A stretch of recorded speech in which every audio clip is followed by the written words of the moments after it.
Welcome to WB Surfing Online Premier Surfing Lessons. World Champion Big Wave Surfer Milton Willis and yours truly, Michael Willis.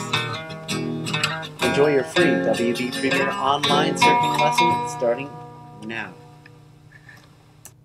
Aloha. Milton Willis, WB Online Surfing Lessons. Is the ocean moving?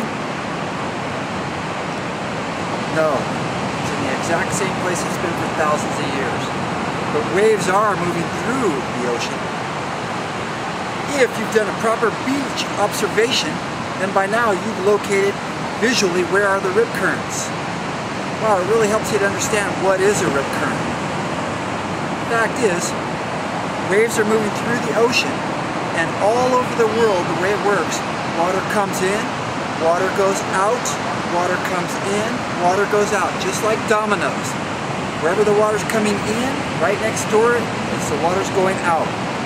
There are many different types of rip currents, but primarily, the important thing to know is visually how to identify them. Rip currents don't just necessarily go straight. Many rip currents angle and actually zigzag because water takes a path of least resistance. The way you can identify a rip current for the Willis brothers and the way we teach our little keiki students is waves, because they're coming to shore. If they kept coming, they would go right from California all the way to Florida. They'd keep covering the land. So waves come in, the water goes back out. Waves usually create white water, so if you notice where the white water is, that's usually the water going to shore. Right next to the white water will look like a missing tooth. If you took a tooth out, there'd be a big gap between the white water. That's generally where the water's going back out. So, as I was growing up as a kid, I was cautioned, hey, watch out for the undertow. The fact of the matter is, in the ocean, there's no such thing as an undertow. There's no mysterious force that pulls you under the water. If a 2-foot wave breaks on top of you, you're going to be 2 feet under the water. So the idea is just to always be cool.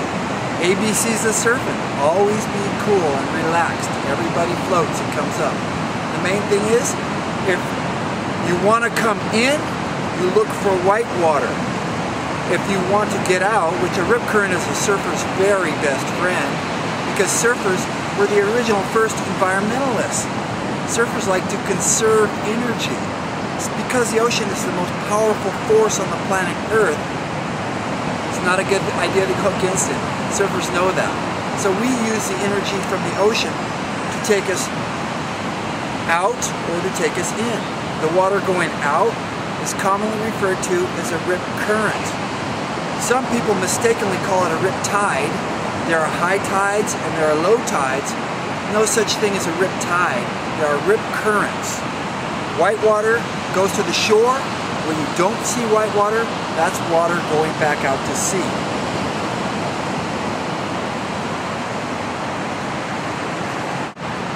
Many times a swimmer, because they can't identify a rip current, look for the calm, smooth water to swim in because they think it'll be a lot easier than the turbulence of the white water. The truth is, common knowledge is when you're in a rip current, swim sideways and then you'll get to shore. Well, if I was a little kid and I'm panicking, already being pulled off the shore, my very first question that races through my mind, which way should I paddle? Which way should I swim sideways? Does it really matter? The truth is, if you're in a rip current being pulled off the shore, look for the nearest white water. The nearest white water will be the waves pushing to the shore. A beach ball in front of the white water is going to be pushed right to shore. Likewise, a surfer trying to paddle out to access the swells, who tries to paddle out in front of the breaking waves, will never make it out. They'll give up, quit paddling, go over to the smooth water. Now you get pulled right off the shore. So the way to comfortably get out of a rip current is to look for the nearest white water. The way to access the swells, if you're a seasoned surfer and you want to ride the big ones, is to avoid white waters and look for those open spaces in between the white waters, much like a missing tooth.